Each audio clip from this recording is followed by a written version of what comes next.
After being led into the woods to see the perverse altar, things had been a spiral. I was becoming paranoid and on the verge of a nervous breakdown. And I'll be honest with you, drugs and alcohol were becoming a bit of a problem. Strange days indeed. One night, again at the Pearson's Mill shelter house, the CO returned. He called me over and asked if I was up to seeing something peculiar. But not at night. He did not want to go there at night. He asked if we could meet in the morning and take a drive south of Converse.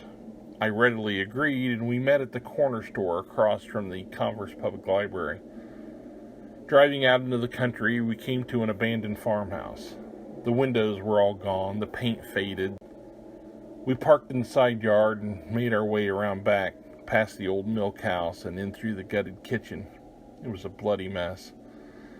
I couldn't help but think it had been a nice home once, but now it was a ruin full of beer cans and refuse, with the walls all tagged up with spray paint, mostly juvenile stuff, swear words, and crude depictions of male and female genitalia, with the occasional pentagram, swastika, inverted cross, band names, and of course, declarations of love, which I always found weird.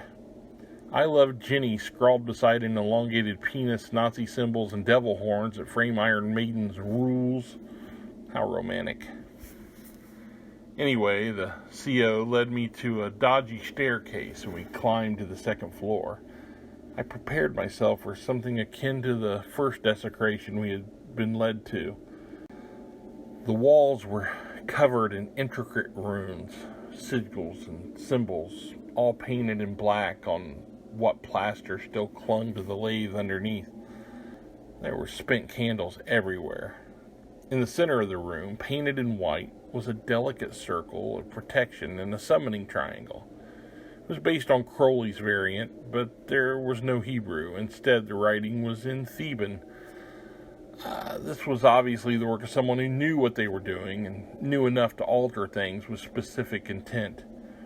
I fed the CO as much info as I could, but I'd come ill-prepared. No notebook, no camera.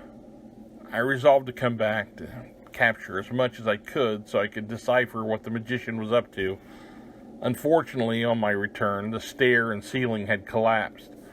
Not long after, the place was demolished.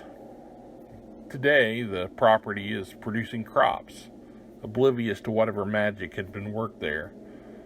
I learned a valuable lesson from the experience, however. Always be prepared. It still irks me to this day that I collected no evidence from the scene. It was really something else.